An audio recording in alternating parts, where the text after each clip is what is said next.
Hello everyone, welcome to Acumen. देखिए, अभी तक जो सीरीज ऑफ वीडियोस आए थे वहाँ पे मैंने आपको क्या बताया है। मैंने आपको बताया अबाउट जीपीएससी, अबाउट गेट। मेरे साथ मेरी एक स्टूडेंट है विधि सिंह। विधि ने गेट की प्रिपरेशन की हमारे साथ में, गेट का एग्ज़ाम दिया और बहुत अच्छे मार्क्स के आने वाले हैं, जो कि हमारा रिजल्ट जब अभी डिस्क्लोज होगा तो वहाँ पे इसके बहुत अच्छे मार्क्स आएंगे। हम लोगों ने कैसे चेक किया, तो ऑलरेडी रैंक प्रेडिक्टर वगैरह आ चुके हैं, रिस्पॉन्स शीट आ चुकी है, वहाँ हमने चेक कर लिया है। तो आज मैंने विधि को आप लोग के सामने क्यों लेके आया हूँ, कुछ बेसिक क्वेश्चंस है जिसके आपको डाउट्स होते हैं, उनके डाउट रिजॉल्व करने के लिए मैं विधि को लेके आया हूँ। तो हम एक एक करके सारे क्वेश्चंस पूछेंगे और आपके उन डाउट्स को कोशिश करेंगे कि पूरा क्लियर कर सकें। तो विधि, मैं मार्क्स के बारे में बहुत ज़्यादा नहीं जाऊँगा क्योंकि बच्चे पूछेंगे मार्क्स कितने आ रहे हैं, वो हम लोग लास्ट के लिए रखेंगे। बट मुझे ये बताओ, गेट ही क्यों चुना तुमने? कि तुम्हारे पास तो बहुत सारे ऑप्शंस थे। अगर तुम देखो, तुम एक पढ़ने वाली बच्ची हो, तुम्हारे पास गेट का भी ऑप्शन था, तुम्हारे पास जीपीएससी सिविल का भी ऑप्शन था, यूपीएससी का भी ऑप्शन था, आईईएस का, ठीक है, तुम्हारे पास कैट का भी ऑप्शन था और वेरियस ऑप्शंस थे आपके पास, पर आपने गेट को ही क्यों चुना? सर मतलब मेरा सेकेंड ईयर से मैंने पहले बहुत कुछ देखा था कि क्या क्या अपॉर्चुनिटीज़ है मेरे पास बी के बाद करने के लिए। तो मुझे एक ऐसा था कि मुझे एमटेक करना है, बी के बाद मेरे को बी पे स्टॉप नहीं होना, मुझे उसके बाद एमटेक करना है। तो एमटेक करने के लिए मेरे पास ये एक ऑप्शन था कि मैं गेट करूँ। सो बेस्ट ऑप्शन मेरे लिए मुझे यही लगा कि मैं गेट करूँ, इसलिए फिर मैंने गेट के लिए ही फोकस किया स्टार्टिंग से ही। अच्छा, बहुत बच्चों को ये डाउट होता है कि गेट ना सिर्फ एक मास्टर्स करने के लिए है। विधि ने बताया कि उसका एक पार्ट है गेट का कि आप मास्टर्स करने जा सकते हो आईआईटी से, आप एनआईटी से भी मास्टर्स करने जा सकते हो। बट गेट यहीं तक सीमित नहीं है। अगर आपने गेट की प्रिपरेशन की है तो आपको पीएसयूज भी मिलेगा, ठीक है। आप ISRO, BARC, DRDO, IRCON, SAIL, GAIL, BHEL, ठीक है, जीएनएफसी, इनमें भी जा सकते हो आप। और यहाँ पे अगर आपकी एक बार जॉब लग गई तो आपका आय का जीवन पूरा सेट है, आपकी पूरी लाइफ सेट है। तो ये नहीं है कि सिर्फ और सिर्फ गेट हम मास्टर्स के लिए करना चाहते हैं, एक गवर्नमेंट जॉब के भी ऑप्शंस खुलते हैं। हाँ, अगर आपने गेट को ढंग से प्रिपेयर किया है तो आपका जीपीएससी के भी चांसेस खुलते हैं। जीपीएससी सिविल की बात कर रहा हूँ मैं, उसके चांसेस भी काफ़ी हाई हो जाते हैं। तो गेट आपको एक वैरायटी देता है कि आप कहाँ कहाँ जा सकते हो। आपको एक सिलेक्ट करना है कि आप उसमें जाना कहाँ चाहते हैं, क्योंकि आपको एक गोल तो सेट करना ही पड़ेगा लाइफ में, ठीक है। तो वो विधि ने क्या सेट किया अपने लिए, मास्टर्स करना है फ्रॉम आईआईटी। विधि, बच्चों को ये बताओ कि तुमने गेट की प्रिपरेशन कब से स्टार्ट की थी? सर मैंने सेकेंड ईयर से, जैसे मैंने बताया कि मुझे सेकेंड ईयर में मेरा क्लियर हो गया था कि मुझे एमटेक करना ही है बी के बाद, तो मैंने सेकेंड ईयर से मेरा प्रिपरेशन स्टार्ट कर दिया था। और कोई खास रीज़न सेकेंड ईयर से? क्योंकि कई बच्चे मैं देखता हूँ कि थर्ड ईयर से भी प्रिपरेशन स्टार्ट करते हैं, बोलते हैं हम थोड़े से मैच्योर इनफ हो जाए डिग्री के अंदर, फिर हम गेट की प्रिपरेशन स्टार्ट करेंगे कि हम 1 ईयर प्रोग्राम में चले जाएंगे और हमारा गेट निकल जाएगा। तो कोई खास रीज़न आपका कि आपने पर्टिकुलरली 2 साल का ही बैच लिया और सेकेंड ईयर से ही ज्वाइन किया? सेकेंड ईयर से मैंने इसलिए स्टार्ट किया क्योंकि सेकेंड ईयर से मेरे जो गेट के जो सब्जेक्ट स्टार्ट होंगे वो सेकेंड ईयर से ही स्टार्ट होने वाले हैं। फर्स्ट ईयर के सब्जेक्ट्स कुछ इतने नहीं आते हैं, मैथ्स एक रहता है खाली। तो सेकेंड ईयर से जो आपके सब्जेक्ट्स कॉलेज में रहेंगे, जो गेट में रहेंगे, वो सारे इसी समय से स्टार्ट होता है। तो बेस्ट ऑप्शन यही था कि मैं सेकेंड ईयर से स्टार्ट करूँ। अगर मैं थर्ड ईयर से स्टार्ट करती तो मुझे ये जो सेकेंड ईयर में जो मेरे सब्जेक्ट्स है, फ्लूइड मैकेनिक्स, मैथ्स, वो सब मेरे को कवर करने में टाइम लगता। तो इसलिए बेटर यही है कि आप सेकेंड ईयर से स्टार्ट करो, ताकि आपका गेट का भी कवर होते जाए और कॉलेज का ऑटोमेटिक इसमें कवर होते ही जाएगा। बिल्कुल। तो देखो, तुम लोगों के लिए यहाँ से एक देखो, इस पूरे इंटरव्यू से ना अपने लिए की पॉइंट्स निकालो, ठीक है। ये पूरा इंटरव्यू इसलिए नहीं है कि मुझे कुछ आपको बताना है, मैं आपके डाउट्स क्लियर करना चाह रहा हूँ यहाँ। तो की पॉइंट्स निकालते चलो। जैसे विधि ने बोला सेकेंड ईयर से क्यों ज्वाइन करना है, क्योंकि आपके जो सेकेंड ईयर सब्जेक्ट आने वाले हैं वो पूरा गेट के करिकुलम में ऑलरेडी है। तो जब आप वो यहाँ पे पढ़ोगे तो आपके सेमेस्टर के सब्जेक्ट भी सुधर जाएंगे ऑटोमेटिकली, और आपके पास ना लैक करने के लिए कोई भी आपके पास बहाना नहीं रहेगा कि यार ये मैंने पढ़ा ही नहीं तो ये मैं छोड़ देता हूँ सब्जेक्ट, या ये मेरे पिछले सेमेस्टर में था तो मैं पढ़ूंगा ही नहीं क्योंकि अब काम क्या आना है मेरे। तो ये जब आपने थर्ड सेमेस्टर से प्रिपरेशन स्टार्ट की तो वहाँ से आपके सारे सब्जेक्ट्स पूरे के पूरे कंप्लीट होंगे टिल योर 6th सेमेस्टर, और आपके सारे सब्जेक्ट स्ट्रांग होते हुए जाएंगे। तो एक बात है, आपको थर्ड सेम से स्टार्ट करना चाहिए जैसे विधि ने किया। 2 ईयर के प्रोग्राम में पक्का एनरोल करो, कारण है उसका, हम आगे डिस्कस करेंगे कि क्यों 2 साल के प्रोग्राम के लिए एनरोल करना चाहिए। ओके।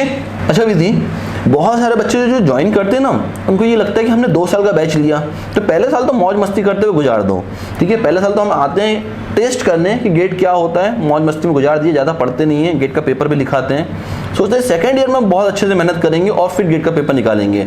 तुम क्या सोचती हो, क्या ये सही अप्रोच है? बिल्कुल नहीं, आपको फर्स्ट ईयर से ही मेहनत करना स्टार्ट कर देना चाहिए। फर्स्ट ईयर में आपका बहुत अच्छा अटेम्प्ट रहेगा तो आप आईआईटी में आपका एक सीट हो जाएगा बुक। फिर आपको मतलब जब आप सेकेंड ईयर में तैयारी करोगे तो आपको अंदर से कॉन्फिडेंस भी रहेगा कि हाँ सेकेंड ईयर में वापस में अटेम्प्ट होगा तो वो डेफिनेटली वो बेटर ही जाएगा। तो आप पीएसयू के लिए आप तैयारी करो, आप वो सोच के फिर आप प्रिपेयर करो कि हाँ अब मेरा पीएसयू का भी हो जाएगा। बिल्कुल, विधि ने जो बात बोली वो बिल्कुल सही है। देखो मैं इसको ना समराइज करता हूँ तुम लोगों के लिए। अगर तुमने 2 साल का बैच लिया, तुम लोग क्यों सोचते हो कि 1 साल तुम लोग को सिर्फ टाइम पास करना है? 1 साल अच्छे से मेहनत करो, कम से कम 5 से 6 सब्जेक्ट तो प्रिपेयर कर ही लोगे 1 साल में। ये वो सब्जेक्ट रहेंगे जो कोर सब्जेक्ट होंगे, इनके बेसिस पे जाओ अपना पेपर लिखने। पेपर लिख के आओ, कम से कम इतना मार्क्स लेके आ जाओ कि तुम्हारी आईआईटी की सीट्स रिजर्व्ड हो जाएं। गेट का स्कोर कार्ड आईआईटीज और एनआईटीज के 3 साल तक वैलिड होता है। तुम्हारी आईआईटी में सीट पक्की हो गई। अब तुम्हारे पास एक्स्ट्रा बर्डन नहीं है कि अगले साल मुझे मेहनत करनी है। और अगले साल तुम्हारा क्या है, तुम्हारे प्लेसमेंट्स आने वाले हैं, तुम्हारी इंटर्नशिप आने वाली है, तुम्हारे पास टाइम वैसे भी लिमिटेड बचेगा। तो तुम क्या करो, उस साल एक्स्ट्रा एफर्ट डालो अपने किस चीज़ के लिए, पीएसयू के लिए, क्योंकि आईआईटी की तो ऑलरेडी रिजर्व्ड है। ठीक है, अब यहाँ पे तुम्हारे चांस बढ़ जाते हैं, तुम पीएसयू भी क्रैक कर लो। पर सोचो जरा, अगर तुमने पहला साल मौज मस्ती में गुजार दिया और सेकेंड ईयर में तुम्हारा ये सारा कुछ आ गया, प्लेसमेंट आ गया, इंटर्नशिप आ गया, और तुम इतनी प्रिपरेशन कर ही नहीं पाए कि तुम्हारा आईआईटी भी क्लियर हो पाए, तो भैया ना घर के रहे ना घाट के रहे। ठीक है, तो जब 2 ईयर के प्रोग्राम में एनरोल कर रहे हो तो कम से कम कोशिश करो फर्स्ट ईयर में आईआईटी की सीट्स को रिजर्व कर दो, सेकेंड ईयर में कोशिश करो पीएसयू को क्लियर करने की। ठीक है, क्योंकि 2 साल के प्रोग्राम में हमेशा सेटअप ऐसे ही करना चाहिए कि पहले आईआईटी की सीट्स रिजर्व कर दी और फिर हमने पीएसयू के लिए मेहनत की अगले साल। तो विधि, बच्चों के पास और भी क्वेश्चंस हैं, जैसे कि कई बार बच्चे मुझसे पूछते हैं सर यूट्यूब पे हमारे पास इतने सारे सर के लेक्चर्स दिख रहे हैं, अलग अलग मीडियम ऑफ हमारे पास ऑनलाइन एजुकेशन है, कोई एक इंस्टीट्यूट है जो 6000 में बेच रहा है प्रोडक्ट, कोई 8000 में बेच रहा है, कोई 10,000 में बेच रहा है। ठीक है, क्या मैं इससे पढ़ लूँ, क्या मैं इससे पढ़ लूँ, 4-5 जगह से रेफरेंस लेता है और फिर सोचता है मैं गेट की प्रिपरेशन करूँ। क्या ये सही तरीका है गेट का प्रिपरेशन करने का? ये ऐसा तो बिल्कुल नहीं करना चाहिए। मतलब YouTube पे बहुत सारे वीडियोस अवेलेबल है, लेकिन उससे क्या होता है, कंफ्यूजन बहुत क्रिएट होती है। आपको एक सर की वीडियो देख रहे हो, फिर आपको लगेगा नहीं ये सर ने बहुत 2-3 टॉपिक अच्छे और करा है तो एक्स्ट्रा करवा दिया, तो आपको लगेगा नहीं इनकी सीरीज में वापस से पूरी सारी देख लेता हूँ। तो इससे टाइम वेस्ट भी आपका हो रहा है, आपका माइंड भी डाइवर्ट हो रहा है। तो बेटर आपको ये रहेगा कि आप एक कोचिंग आप ज्वाइन करिए, ऑफलाइन कोचिंग। क्योंकि ऑफलाइन कोचिंग एक मेन एडवांटेज आपके पास क्या रहेगा कि अगर आपको कोई डाउट या क्वेरीज रहेगी तो आप सर या मैम को पूछ के आपका सॉल्व हो जाएगा। ऑनलाइन में आप किसी को पूछ नहीं पाओगे। ऑनलाइन में आपको यूट्यूब पे भले आपको सीरीज वो सब अवेलेबल है, लेकिन आपके डाउट्स कहाँ सॉल्व हो रहे हैं, आपके डाउट्स नहीं सॉल्व हो पाएंगे। तो ये अच्छा है कि आप एक कोई इंस्टीट्यूट ज्वाइन करें और वो इंस्टीट्यूट में जैसा चल रहा है वो ही फॉलो करो। मैं अपना एक्सपीरियंस शेयर करूँ तो मैंने सेकेंड ईयर में ही एक्यूमेन ज्वाइन कर लिया था। मेरा मतलब प्रिपरेशन में देखा जाए तो मैं इधर लाइब्रेरी की बहुत अच्छी फैसिलिटीज अवेलेबल है, तो मैं लाइब्रेरी में आके पढ़ती थी। मुझे कोई भी डाउट होता था मैं जस्ट सर को खाली व्हाट्सएप पर सर आके मुझे एकदम क्लियरली एकदम अच्छे से समझा जाते थे। इवन ऐसा भी हो कि मैं अगर घर रात में मतलब अगर घर पे हूँ, घर पे तैयारी करूँ, बस मुझे खाली एक फोटो लेके सर को मैसेज करना कि सर मुझे ये डाउट है, सर एकदम अच्छे से उसी समय समझा देते थे मुझे, एकदम वॉइस नोट भेज के कि ऐसा ऐसा है। तो वो एक है, ये बहुत प्लस पॉइंट रहता है कि आपको जो भी डाउट होगा उसी समय आपका डाउट क्लियर हो जा रहा है। देखो विधि ने बिल्कुल सही बोली है। इसमें मैं एक आध चीज़ और जोड़ता हूँ। बहुत ज़्यादा ना कभी कभी क्या होता है, हमारे सामने बहुत सारा खाना रखा होता है ना, हम कुछ भी नहीं खा पाते। ठीक है, लिमिटेड चीज़ रखी हो, हम पेट भर खाना खा पाते हैं। आपने ना 50 किताबें इकट्ठा कर ली, आप किसी से नहीं पढ़ोगे, ये आपको ही पता है। लाइब्रेरी में इतनी किताबें होती, तुमने कितनी किताबें पढ़ी अपनी लाइफ में, बता दो मुझे। नहीं पढ़ी ना।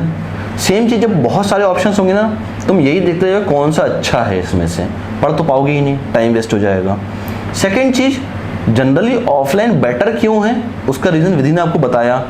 ऑफलाइन में जब मैं आपको देखता हूँ, विधि के केस में भी क्या था, जब मैं विधि को देखता था, विधि के साथ में जो कलीग्स थे इनके, उनको देखता था, तो मुझे इनके चेहरे के एक्सप्रेशन समझ में आता था कि इनको समझ में आया कि नहीं आया वो कॉन्सेप्ट। तो मैं इनको फिर से पूछता था, समझ में आया तुमको, नहीं आया, तो फिर से मैं पूछता था भैया इसको ऐसे सॉल्व करो।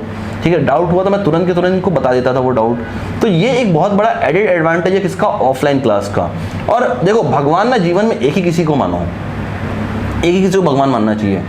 हम भगवान नहीं है ये भी तय है बात, ठीक है, पर एक किसी पे विश्वास करना तो जरूरी है ही, क्योंकि आपने उस पर विश्वास किया ना, और वही व्यक्ति आपका गेट निकलवा सकता है। तो एक किसी पे विश्वास किया जाएगा, और विश्वास बहुतों पे नहीं होता, एक ही किसी पे होता है। ठीक है, तो आपको एक चुनना पड़ेगा कि आपके लिए वो एक इंसान कौन है जिस पर आप विश्वास कर सकते हो। विधि जैसे अभी देखो मार्केट में ना 5 से 10 हज़ार के खूब सारे ऑनलाइन प्रोडक्ट अवेलेबल हैं गेट के। पहली बात तो मैं उनको गेट का प्रोडक्ट मानता ही नहीं हूँ, फिर भी अगर देखा जाए तो 5 से 10 हज़ार के बहुत सारे गेट के प्रोडक्ट्स अवेलेबल हैं। तो क्या ये सही प्रोडक्ट हैं गेट के लिए? क्योंकि आपने तो ऑलरेडी पढ़ा हुआ है गेट का, तो आपको भी समझ में आता होगा। डेफिनेटली मैं आपको ये नहीं कहूँगा कि आपने कभी देखा नहीं होगा, इनको देखा तो आपने भी होगा, पर क्या ये वाकई में सही प्रोडक्ट हैं गेट के लिए? नहीं सर, मतलब मैं तो यही बोलूँगी कि जो 5 से 10 हज़ार मतलब जो भी कोर्सेज ऐसे मिलते हैं मतलब वो नहीं देखने चाहिए, मतलब क्योंकि सर उसमें क्वालिटी क्या ही होगी 5 से 10 हज़ार में। भले आपको उसमें सब कुछ मिल जा रहा है लेकिन उसमें क्वालिटी नहीं होगी। आप एक बार एक ही चीज़ में अच्छी चीज़ में इन्वेस्ट करो, क्योंकि ये आपका फ्यूचर का सवाल है। एक बार आपने अच्छी चीज़ में इन्वेस्ट कर दिया, आपका फ्यूचर बनने वाला है, इससे ब्राइट फ्यूचर ही निकलने वाला है। जैसे कि हम एग्जाम्पल ले, जैसे मॉल में जाते हैं तो उसमें काफ़ी सस्ती चीज़ भी होती है और एक दो महंगी चीज़ होगी, लेकिन जो सस्ती चीज़ है वो कितनी दिन तक चलेगी, पर जो महंगी चीज़ अगर हम एक अच्छी चीज़ लेंगे वो बहुत सालों तक चलेगी। सो यही एक अच्छा सजेशन यही रहेगा मेरा कि एक अच्छी इंस्टीट्यूट से आप पढ़ो। 5 से 10 हज़ार वाली जो मतलब ऐसे सीरीज कुछ भी ऐसा हो तो ये सब आप अवॉइड ही करो, इस पर आप मत ही जाओ। देखो विधि ने एक बात सही बोली, विधि ने अपने हिसाब से बताया। मैं तुम लोगों को कुछ डेटा पे बात करता हूँ कि तुम लोगों को डेटा समझ में आएगा। लेट अस सपोज सिविल में अगर मैं 1 साल की बात करूं तो कहीं ना कहीं पे सिविल का 1 साल का जो करिकुलम होता है वो 650 प्लस आवर्स का होता है। अगर कोई फ्रीलांसर भी पढ़ा रहा है आईआईटी का फैकल्टी तो 1500 रुपये से कम का तो लेगा नहीं पर आवर का रेट, ठीक है। अगर जोड़ते हो 600 घंटे से भी तो 9 लाख रुपए तो ये हो गए, ठीक है। 9 लाख में आप मेंटरिंग कॉस्ट जोड़ दो, बुक्स का कॉस्ट जोड़ दो, टेस्ट सीरीज जोड़ दो, ठीक है, आप ऐप के चार्जेस जोड़ दिए, सब कुछ जोड़ने के बाद कहीं ना कहीं आता है 12 से 15 लाख रुपए निकल के आता है। अब अगर 6000 रुपये भी कोर्स बेचना है तो कम से कम 250-300 बच्चों को एनरोल करना पड़ेगा। अब अगर आप खुद अपने बैच में देखोगे ना तो 50 बच्चों से ज़्यादा एनरोल नहीं होंगे। तो भाई अगर क्वालिटी निकालनी है आपको तो कॉस्ट को बढ़ाना ही पड़ेगा आपको ना। तो 6000 में आपको क्वालिटी मिलने वाली ही नहीं है, ये तो बात तय है, ये बात तय है। जो भी 5 से 10 हज़ार की रेंज का प्रोडक्ट है उसमें क्वालिटी मिलेगी नहीं। हाँ, अब आप ये बोल सकते हो मुझे कि सर हमारे पास पैसे तो है नहीं तो हम यही प्रोडक्ट से स्टार्ट तो कर सकते हैं। भाई ये आप मजाक थोड़ी ना कर रहे हो, आपका करियर बनने वाला है इससे। आप अपने करियर का थोड़ी ना खेलोगे। आज अगर मोबाइल का कहूँ ना तुम लोग को कि 20,000 का फ़ोन लेना है कि 5,000 का, तुम कैसे भी कितना भी तुम हाथ पैर चलाओगे और 20,000 रुपये इकट्ठा कर ही लोगे एक सड़े से मोबाइल फ़ोन के लिए, जिससे तुम्हारा कोई करियर में कुछ बहुत बड़ा चेंज होना नहीं है। सिर्फ फोटो ही खींचना है, फ़ोन ही उठाना है। बट अगर तुम्हारे करियर पर इन्वेस्टमेंट की बात करता हो तुम 5 बार सोचते हो। क्यों सोच रहे हो भाई 5 बार? अगर करियर बनाना है तो थोड़ा इन्वेस्टमेंट लगेगा, पर रिटर्न ऑन इन्वेस्टमेंट देखो ना आपको क्या मिलने वाला है। भाई 78 लाख का पैकेज लगा है मेरे एक स्टूडेंट का इस साल जो आईआईटी मद्रास से पास आउट हुआ है, 78 लाख का। सोच रहे हो आप कि पैकेज की बात कहां कर रहा हूं मैं छोटे मोटे पैकेज की बात ही नहीं कर रहा, 4 से 5 लाख की।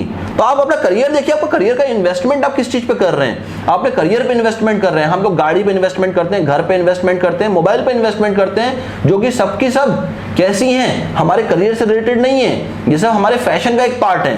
बट करियर पे हमेशा इन्वेस्टमेंट करना चाहिए। देखो करियर पे और हेल्थ पे हमेशा इन्वेस्टमेंट करना चाहिए। तो करियर का मजाक मत करो। ये समय गुजर गया ना तो पैसा तो आपके पास शायद थोड़ा बहुत बाद में बन भी जाए, पर करियर नहीं बनेगा आपका, तो और समय लौट के नहीं आएगा, ठीक है। किसी ने बहुत अच्छा चीज कहा है, समय ही सबसे बड़ा धन है। जिसने समय को यूटिलाइज कर लिया वो बहुत आगे बढ़ जाएगा लाइफ में, जो समय को यूटिलाइज नहीं कर पाया वो रह जाएगा। ओके विधि, कई बार बच्चों को डाउट होता है कि हमने 2 साल का बैच लिया और 1 साल में हमारे पूरे सब्जेक्ट फिनिश हो जाएंगे, तो हम जब नेक्स्ट ईयर फिर से इसको पढ़ेंगे तो हमारा टाइम वेस्ट होगा। मान लो लेट अस सपोज मैं एनवायरमेंटल इंजीनियरिंग की बात करता हूँ कि हमने फर्स्ट ईयर में एनवायरमेंटल इंजीनियरिंग बहुत अच्छे से खत्म कर लिया। अब जब सेकंड ईयर में फिर से पढ़ेंगे इसको तो फिर से वापस से ऑफलाइन आना, तो हमारा टाइम वेस्ट होगा। इसमें हमें ऐसा लगता है कि हमारा टाइम वेस्ट हो जाएगा। क्या सही में ऐसा होता है? नहीं सर, आप फर्स्ट ईयर में अपना फर्स्ट अटेम्प्ट आपने दे दिया, आप सेकंड अटेम्प्ट आप जब दोगे तो आप वापस आप खुद आप तैयारी तो करने ही वाले हो। तो आपको इधर एक अच्छा मौका मिल रहा है कि आपको वापस सेकंड आपका जब सेकंड ईयर का आपका बैच चालू होगा तो वापस इधर वो सारे सब्जेक्ट्स रिपीट होंगे। तो वो आपको ये, और ऐसा भी नहीं है कि सेम ही क्वेश्चन, आपको नए क्वेश्चन ऑफ सेट्स मिलेंगे। तो आपका ये बेनिफिशियल ही रहेगा कि आपको नए नए क्वेश्चन सीखने को मिल रहे हैं, नए नए क्वेश्चन अटेम्प्ट करने को मिल रहे हैं। आप सेकंड टाइम जब आप अटेम्प्ट करोगे आपका माइंडसेट में क्या ही रहेगा कि मैं नंबर ऑफ क्वेश्चन ज़्यादा अटेम्प्ट करूँ, ज़्यादा प्रैक्टिस करूँ, तो आपको इधर वो मिलने ही वाला है। और ऐसा भी हो सकता है कि फर्स्ट टाइम हमने जब प्रिपेयर किया होगा सब्जेक्ट तो 70% 50% जितना समझ आया होगा। और जो एक चीज़ है कि हम लोग एक चीज़ को जब बार बार हम जब प्रैक्टिस करते हैं तो वो ज़्यादा अच्छे से हमको समझ आती है, ज़्यादा अच्छे से कॉन्सेप्ट भी क्लियर हो जाता है। सो अब सेकेंड टाइम अब जब प्रिपेयर करोगे तो डेफिनेटली आपका 70% ज़्यादा ही होगा, 80-90% आपको और अच्छा उसमें ग्रिप आपकी बन जाएगी। सो मुझे नहीं लगता कि दूसरी बार पढ़ने में कोई नुकसान होगा, ये आपके लिए बेनिफिशियल ही रहेगा। देखो एक सिंपल सा तुम लोगों को मैं एक कहावत है, अगर तुमने सुना हो तो, कि एक पत्थर होता है ना, पत्थर, उस पर रस्सी को एक बार घिसो आप, कोई निशान नहीं आएगा। पत्थर हार्ड है ना भाई, तो निशान नहीं आएगा। पर उसी रस्सी को उस पर बार बार घिसो तो एक समय आएगा उस पर निशान आना शुरू हो जाएगा। ये चीज़ भी आपके साथ भी है। मेहनत और ज्ञान कभी वेस्ट नहीं होता, कभी वेस्ट नहीं होता। कभी ऐसा नहीं होगा कि आपने एक सब्जेक्ट को पढ़ लिया ना तो वो ओवरफ्लो कर जाए आपके ऊपर से, कभी नहीं होता ऐसा। ये कोई टाइम थोड़ी ना है कि इसके अंदर स्टोर हो गया बाकी यहाँ से लीकेज होने लग गया, ऐसा नहीं होता। ठीक है, आपने फर्स्ट टाइम जब पढ़ा, आपको लेट अस सपोज 70 से 80% समझ में आया, आपने क्वेश्चंस भी लगाए, कुछ सेट ऑफ क्वेश्चन आपने छोड़ दिए होंगे, कुछ आपने लगाए होंगे। जब आप नेक्स्ट टाइम पढ़ेंगे तो नए सेट ऑफ क्वेश्चंस मिलेंगे आपको, जैसे विधि ने बताया। आपका नॉलेज भाई जहां पे आपने लास्ट टाइम छोड़ा है उसके आगे बढ़ेगा। तो जो बच्चा भी ये सोच रहा है कि मेरा टाइम वेस्ट होने वाला है भाई, कि मैं सेकंड बार फिर से उस सब्जेक्ट को पढ़ने में अपना इतना टाइम इन्वेस्ट करूं, वो टाइम वेस्ट नहीं है, वो टाइम इन्वेस्ट है मेरे भाई, वो टाइम इन्वेस्टमेंट है आपका। और ये क्यों करवा रहा हूं, क्योंकि आपको आगे आने वाले समय में पीएसयू को टारगेट करना है। पीएसयू देखो गेट में ना 0 से 35 तक तो आसानी से आ जाते हैं, ये सबको पता है। 35 नंबर तक तो आसानी से आ जाते हैं। 35 से 55 एक सेकंड हर्डल होता है, जहां पे पहुंचने के लिए हमको मेहनत करनी पड़ती है, जो एक साल में हो जाती है। 55 से 75 नंबर पहुंचना है, 55 to 75 पहुंचने में दम निकल जाता है मेरे भाई, सही में। ये जब ही पॉसिबल है जब आपने फर्स्ट ईयर में एटलीस्ट आईआईटी के सीट्स रिजर्व कर दी हैं, यानी पहले साल आपने कम से कम 50 से 55 नंबर ले आए हो। जब सेकेंड ईयर मेहनत करोगे तो आप 75 नंबर तक पहुंचोगे। तो ध्यान रखो, 2 साल के बैच में आपको 2 बार हर सब्जेक्ट को पढ़ना है। ज्ञान वेस्ट नहीं होगा, ज्ञान और बढ़ेगा, नॉलेज और बढ़ेगा आपका। जितना प्रैक्टिस करोगे उतना सब्जेक्ट और स्ट्रांग होगा, और ये आपको काम आएगा जब आपके आईआईटीज के इंटरव्यूज होंगे, जब आपके पीएसयू के इंटरव्यूज होंगे।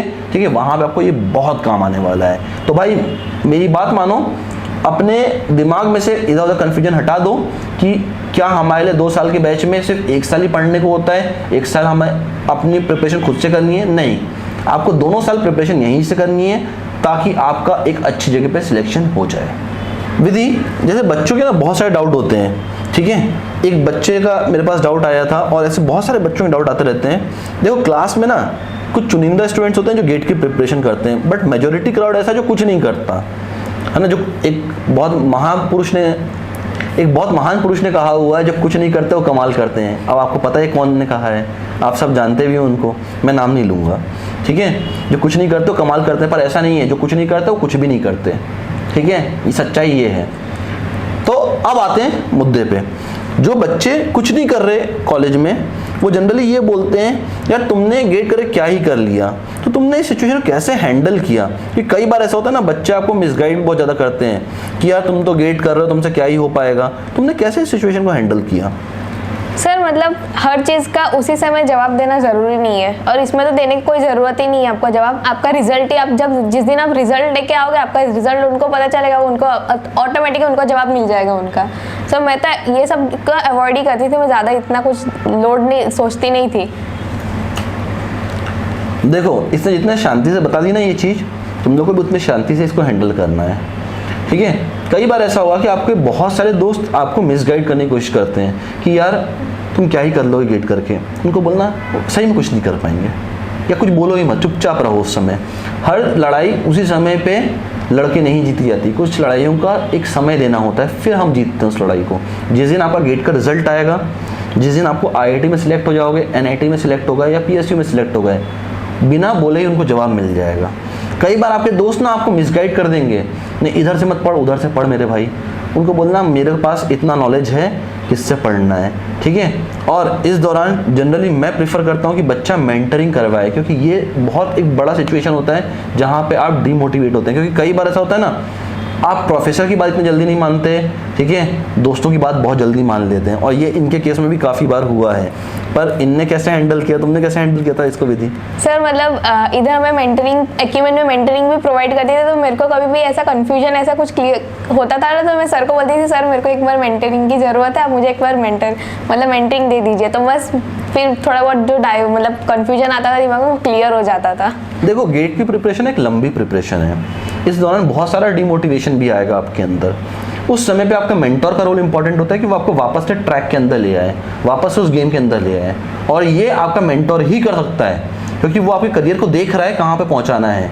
बट ये आपके दोस्त नहीं देखेंगे, क्योंकि कोई भी दोस्त चाहेगा थोड़ी ना कि आप सक्सीड कर जाओ, क्योंकि वो खुद सक्सीड नहीं होने वाला। देखो तुम जब कभी किसी एग्जाम में फेल हुए होगे ना, तुमने क्या बोला होगा घर पे मम्मी को जाके, मम्मी मेरा दोस्त भी फेल हो गया, मैं भी फेल हो गया, तो क्या ही नुकसान है इसमें। पर अगर आपका दोस्त गेट में अगर सिलेक्ट हो गया ना और आईआईटी में उसका सिलेक्शन हो गया, तुम कभी मम्मी को ये नहीं बताओगे उसका आईआईटी में सिलेक्शन हो गया। क्यों? तो फेलियर के लिए हमेशा एक्सक्यूज होता है, सक्सेस के लिए कोई एक्सक्यूज नहीं होता, और वो आपका मेंटोर जानता है कि आपको कहाँ पहुँचाना है, ठीक है। तो जिन बच्चों को भी कभी भी ऐसा डिमोटिवेशन आता है, आपको अपने मेंटोर के पास जरूर जाना चाहिए, क्योंकि वही आपको सही गाइड कर पाएगा हमेशा। विधि, जैसे कुछ बच्चों का डाउट होता है ना कि गेट तो हमसे क्या ही निकलेगा, है ना, गेट बहुत टफ एग्जाम है, इतने लोगों का नहीं निकलता, हमसे क्या ही निकलेगा। सीनियर्स भी बोलते हैं ना गेट बहुत टफ एग्जाम है, नहीं निकल पाएगा, फालतू एग्जाम, मेहनत मत करो, कुछ नहीं होने वाला, कुछ नहीं मिलेगा, जीपीएससी कर लो सब मिल जाएगा, जीपीएससी सिविल कर लो।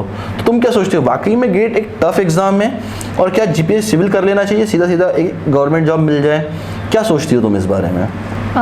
डेफिनेटली गेट की तैयारी करनी चाहिए, गेट के थ्रू ही आपका जीपीएससी क्लियर हो ही जाएगा, क्योंकि गेट के अंदर जो सिलेबस जो पोर्शन है वो वही सेम जीपीएससी का है। तो अब अगर आप गेट की तैयारी कर रहे हो तो आपका जीपीएससी तो निकलने ही वाला है। बिल्कुल सही। देखो गेट और जीपीएससी में डेफिनेटली अगर मैं बोलूँ ना, तो गेट थोड़ा टफ एग्जाम है, थोड़ा टफ है, पर इतना भी टफ नहीं है कि तुम क्लियर ना कर पाओ। और जीपीएससी के अंदर जो भी सिलेबस है वो पूरा पूरा गेट के सिलेबस का भी पार्ट है। जब आपने गेट की प्रिपरेशन की तो जीपीएससी क्लियर होना ही होना है, तय है, क्योंकि आपने एक बड़े लेवल के एग्जाम की तैयारी की तो छोटे लेवल एग्जाम तो निकल ही जाएगा। एक एग्जांपल देता हूं मैं, तुम मुझे आंसर करना विधि इसमें। लेट अस सपोज हमारे पास एक आम का पेड़ है, आम के पेड़ में कुछ आम लगे हुए हैं, कुछ आम लगे हैं 5 फीट की हाइट पर ग्राउंड से, और कुछ आम लगे हैं ऑलमोस्ट 7 to 8 फीट की हाइट पे। पहले कौन सा आम तोड़ना पसंद करोगे? 5 वाला सर। 5 फीट वाला, क्योंकि वो लोअर हैंगिंग फ्रूट है आपके लिए।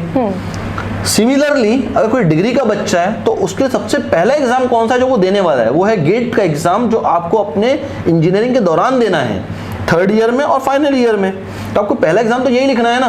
तो आप अपने आप को पहली बार टेस्ट कब करोगे कि मैं वाकई में जो पढ़ रहा हूँ वो कुछ अचीव कर पा रहा हूँ या नहीं, वो गेट के पेपर में करोगे। तो सबसे पहले तो गेट की प्रिपरेशन करनी चाहिए, उसके बाद तुम्हें जीपीएससी का एग्जाम देना चाहिए, और वो क्रैक हो ही जाएगा, 101% क्लियर होना ही होना है पेपर, ठीक है। तो हमेशा लोअर हैंगिंग फ्रूट पहले तोड़ना चाहिए, फिर आप जो ऊपर लगे हुए फल हैं उनको तोड़ सकते हैं, ठीक है। हाँ तो मैं ये मानता हूं, और ये मैं बच्चों को बोलना भी चाहता हूं, कुछ बच्चे देखो वीक कोई नहीं होता, बच्चा वीक कोई नहीं होता, बच्चा तो एक मिट्टी का ढेर है यार, जिस शेप में डाल दो ना उस शेप में आ जाता है, ठीक है। हाँ उसने कितनी मेहनत की है उसके हिसाब से डिसाइड होता है कि बच्चे का वो सब्जेक्ट कितना स्ट्रांग है या वीक है। अब मान लो कोई बच्चा ऐसा है जो वाकई में इंजीनियरिंग में कुछ अच्छे से कर नहीं पा रहा है, थोड़ा बहुत केटी आ रहा है और बहुत मुश्किल से पास हो पा रहा है, तो वो बच्चा फिर गेट क्या ही करेगा, ठीक है, कर भी लेगा तो इतना कुछ समझ में नहीं आएगा। तो उन बच्चों को स्टार्टिंग से जीपीएससी की प्रिपरेशन करनी चाहिए, क्योंकि आपका जीपीएससी का एग्जाम क्रैक कर लोगे आप। पर जो बच्चा भी ऐसा है ना जो 60% के ऊपर स्कोर कर रहा है और ढंग से चीजें समझ में आ रही हैं, आपके तो गेट एग्जाम ही बना है, ठीक है, आपको गेट की ही प्रिपरेशन करनी चाहिए। तो विधि एट लास्ट ये बहुत बड़ा इंटरव्यू हो गया है, बट फिर भी आपको एक्यूमेन ने जो ये फैसिलिटीज यहाँ से दी उसने आपको कैसे फ़ायदा दिया आपको इस पूरी जर्नी के दौरान? क्या आप अपने दोस्तों के साथ या आपके जूनियर के साथ शेयर करना चाहते हो कि जो भी आपको एक्यूमेन ने प्रोवाइड किया यहाँ से, ठीक है, उससे कैसे आपको हेल्प किया during your entire journey of GATE? Sir मतलब इधर से मुझे हर एक सब्जेक्ट की एक स्पेसिफिक वर्कबुक बुकलेट्स वो सब मिली थी, तो वो सब बहुत अच्छा था काफ़ी। मतलब मैं वर्कबुक तो आपको अटेम्प्ट करना ही है, टेस्ट सीरीज मिलती है, टेस्ट सीरीज भी आपको अटेम्प्ट करनी है। फिर इधर लाइब्रेरी का वर्किंग एनवायरनमेंट बहुत अच्छा है, मतलब पढ़ाई के लिए आपको बहुत अच्छा, आप आके एकदम शांति एकदम आराम से पढ़ सकते हो, तो वो भी एक अच्छा था मेरे पास। देन मेंटरिंग, कभी कभी अब होता है इतना ये जर्नी में कि आप कभी कभी डिमोटिवेट हो जाते हो या बहुत कॉन्फिडेंस लो हो जाता है, तो एक मेंटरिंग, आपको एक मेंटर की ज़रूरत होती है। तो इधर मुझे आप मुझे गाइड करते थे हमेशा, जब भी मुझे ऐसा लगता था कि नहीं अब क्या हो, शायद नहीं हो पाया तो क्या होगा। तो एक मेंटरिंग की भी ज़रूरत पड़ती है, एक ग्रेट मेंटर की। तो जब भी मतलब मुझे ऐसा कॉन्फिडेंस लो हुआ या कुछ भी हुआ, मतलब ऐसा हुआ, तो आप थे उधर मुझे गाइड करने के लिए, आपने मुझे मोटिवेट किया। इसके वजह से मेरी जर्नी एकदम स्मूथली कंप्लीट हो गई सर। गेट का रिजल्ट अब आने ही वाला है मार्च में, लेकिन उसके बाद भी आईआईटी के काउंसलिंग के लिए या तो इंटरव्यूज़ के लिए मुझे आपकी गाइडेंस की ज़रूरत लगेगी ही सर। और डेफिनेटली मुझे इतना पता है कि आप मुझे गाइड करने ही वाले हो सर आगे भी। थैंक यू विधि ये इंटरव्यू के लिए। देखो एक्यूमेन का एक अच्छा खासा ना हिस्ट्री रहा हुआ है। हमने हमारे स्टूडेंट को कभी एंड तक छोड़ा ही नहीं, और एंड तक छोड़ने की बात छोड़ो यार, हमने तो अभी तक भी नहीं छोड़ा। जब बच्चा आईआईएससी पहुंच गया, आईआईटीज़ पहुंच गए, अभी भी हम लोग कुछ दिन पहले आईआईएससी होके आए, बच्चों के साथ मिल के आए। हमारा एम क्या है ना, आप लोग को सिर्फ पेपर क्लियर करवाना हमारा एम नहीं है। पेपर क्लियर करवाने के बाद आपकी वो जर्नी आगे कैसे जाने वाली है उसके लिए गाइड करना। वहाँ पहुँच जाने के बाद अगर आपको कुछ हेल्प लगता है तो उसके लिए भी हम अवेलेबल हैं, ठीक है। उसके बाद आप कहीं पहुँच जाते हो उसके आगे भी, तो भी हम अवेलेबल हैं, ठीक है। तो एक्यूमेन ने हमेशा स्टूडेंट सेंट्रिक ही रखा है अपना पूरा फोकस। हमारे लिए मेन हमारा स्टूडेंट है और उसका करियर है। और जब वो वहाँ पहुँच जाएगा ना, तो इसके बाद हमें ऐसा लगता है कि हमने कुछ अचीव किया है, ठीक है। तो ये पूरा का पूरा इंटरव्यू आपने देखा, विधि ने बहुत अच्छे से आपको गाइड किया। हम कोशिश करेंगे कि एक बार जब रिजल्ट आ जाए उसके बाद भी विधि हमसे मिले, और हम लोग उस समय कोशिश करेंगे कि विधि का आईआईटी में, अच्छे आईआईटी में हो जाए सिलेक्शन, और उसके बाद फिर हम आपसे आएगी पूरी की पूरी चर्चा करेंगे कि कैसे विधि का ये आईआईटी तक का सफ़र आगे का कंडक्ट हुआ, ठीक है। देखो एक चीज़ बहुत ध्यान से सुनो, मैं बार बार यहाँ पे आईआईटी क्यों लेके आ रहा हूँ, क्योंकि विधि ने अपने पूरे इस इंटरव्यू के स्टार्टिंग में आपको बताया था कि इसका एम क्या था गेट के थ्रू, आईआईटी। इसीलिए विधि का फाइनल गोल भी क्या है, आईआईटी पहुँचना, ठीक है। इसलिए कहीं पे भी इसमें कुछ और टर्म आया ही नहीं। सिमिलरली आपको भी अपना गोल सेट तो करना ही पड़ेगा, ठीक है। गेट की प्रिपरेशन के स्टार्टिंग में आपको गोल तो सेट करना ही पड़ेगा। और एक बार आपने गोल सेट कर लिया, एक बार हम किसी रास्ते पे निकल गए ना, फिर रास्ता खराब है अच्छा है वो हम नहीं सोचते, उस रास्ते को कैसे कंप्लीट करना है ये हमारे दिमाग में हमेशा चलना चाहिए। तो जब एक बार आपने कोई फैसला ले लिया, अब उसके ऊपर संदेह मत करो, उसको सही करने के लिए मेहनत करो। और बार बार देखो, पूरी जर्नी में रास्ते कौन बार बार चेंज करते हैं, जिनको ना उस रास्ते पे यकीन नहीं होता। जिसको रास्ते पे यकीन है उसको मंजिल मिलनी ही मिलनी है। Okay, on this positive note, thank you Vidhi once again, ठीक है। मिलते हैं नेक्स्ट वीडियो में। Till then bye bye everyone and thanks for your time.